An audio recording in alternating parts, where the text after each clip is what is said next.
ಈಗ ಕಾವೇರಿ ಧಾರಾವಾಹಿಯಲ್ಲಿ ವೈಷ್ಣವ್ ಪ್ರೀತಿ ಮಾಡಿದಂತಹ ಹುಡುಗಿ ಕೀರ್ತಿಯ ಜೊತೆ ಮದುವೆ ಮಾಡಕ್ ಬಿಡಲ್ಲ.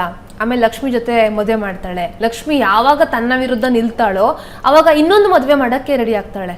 ಸಾಮಾನ್ಯವಾಗಿ ಮಗನಿಗೆ ಮದುವೆ ಆಗಬೇಕು, ಮೊಮ್ಮಗು ಕಾಣಬೇಕು ಅಂತ ಆಸೆ ಪಡ್ತಾರೆ. ಬಟ್ ಇದು ಉಲ್ಟಾ ಕೇಸ್. ಇದು ಅದೇ ಹೇಳಿದ್ನಲ್ಲ, ಆ ಮಟ್ಟಿನ ಅದು ನಮಗೆ ಅದೇ ಅದೊಂದು ಹುಚ್ಚತನ ಅನ್ನೋದಿರುತ್ತಲ್ವಾ, ಮಾಡ್ತಾರೆ ಹಂಗೆ. ಅಂದ್ರೆ ಅವಳಿಗೆ ಬರಬೇಕು ಏನು ಅನ್ನೋ ಬೇಡ ಅವರಿಗೆ.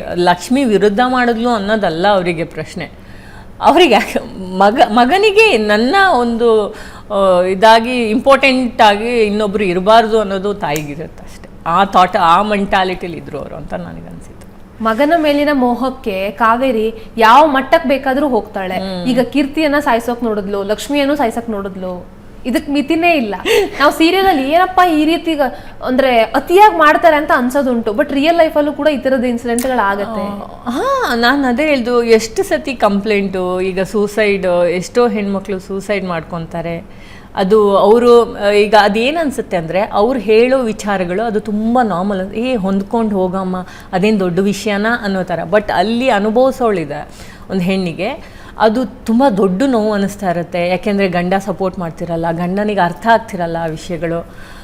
ಈಗ ತಾಯಿ ಅತ್ತೆಯಿಂದ ಇದಾಗ್ತಿರೋದು ಅನುಭವಿಸಿ ಸೂಸೈಡ್ ಮಾಡ್ಕೋತಾರಲ್ಲ, ಯಾಕೆ ಅಲ್ವಾ? ಅದೇ ವಿಷಯಕ್ಕೆ. ಯಾಕೆಂದರೆ ಅವರಿಗೆ ಹೇಳ್ಕೊಳಕ್ಕೆ ಆಗದೆ ಇರೋದಕ್ಕೆ, ಅಥವಾ ಪ್ರಪಂಚ ನಾವು ತಗೊಳ್ಳಲ್ಲ. ನಾವು ಆ್ಯಕ್ಚುಲಿ ಕೆಲವೊಂದನ್ನು ಈ ಥರ ನಡೆಯುತ್ತಾ, ಈ ಕಾವೇರಿದ್ದೇನೆ ಅವಳು ಆ ಥರ ಮಾಡ್ತಾಳ ಅನ್ನೋದು ಜನಕ್ಕೆ ನಾಟಕ ಇದು ಅನ್ನೋ ಥರನೇ ನಮ್ಮ ಥಾಟು. ಬಟ್ ಇಲ್ಲ ನಡೆದಿದೆ. ಎಷ್ಟೋ ಹೆಣ್ಮಕ್ಳು ಅದಕ್ಕೆ ಸೂಸೈಡ್ ಮಾಡ್ಕೋತಾರಲ್ಲ.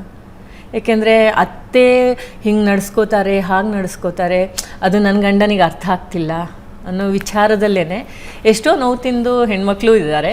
ಹಂಗೆ ಹೇಳಲ್ಲ, ಅತ್ತೆಂದ್ರೂ ಅನುಭವಿಸಿದ್ದಾರೆ, ಆ ಥರನೂ ಇರಲ್ಲ. ಬಟ್ ಸೂಸೈಡಲ್ಲ, ಅದೇ ಅದು ಎಷ್ಟೋ ವಿಷಯಕ್ಕೆ ಆಗುತ್ತಲ್ಲ.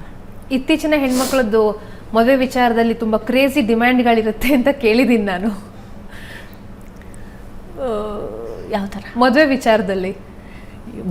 ನನ್ನ ಪ್ರಕಾರ ಹುಡುಗರಿಗೂ ಇದ್ದೇ ಇರುತ್ತೆ. ಹುಡುಗರಿಗೆ ಇರುತ್ತೆ, ಈಗ ರೀಸೆಂಟಾಗಿ ಹುಡುಗಿಯರು ಸ್ಟಾರ್ಟ್ ಅದು ಹೇಗೆ ಅಂದರೆ, ಹುಡುಗರು ಡಿಮಾಂಡ್ ಮಾಡೋದನ್ನ ತುಂಬ ನಾರ್ಮಲ್ ಆಗಿ ತಗೋಬಿಡ್ತು ಸಮಾಜ. ಹೆಣ್ಣು ಮಕ್ಕಳು ಡಿಮಾಂಡ್ ಮಾಡೋದನ್ನ ನಿನಗೆ ಅವಶ್ಯಕತೆ ಇದೆಯಾ, ಡಿಮಾಂಡ್ ಮಾಡೋ ಅಂಥದ್ದೊಂದು ಸ್ಥಾನದಲ್ಲಿ ಇದೆಯಾ? ಜಸ್ಟ್ ಬಿಕಾಸ್ ಅವಳು ಹೆಣ್ಣು ಅನ್ನೋ ಕಾರಣಕ್ಕೆ ನೀನು ಡಿಮಾಂಡ್ ಮಾಡೋ ಒಂದು ಸ್ಥಾನದಲ್ಲಿ ಇದೆಯಾ ಅಂತ ಕೇಳ್ತಾರೆ ಅಷ್ಟೆ.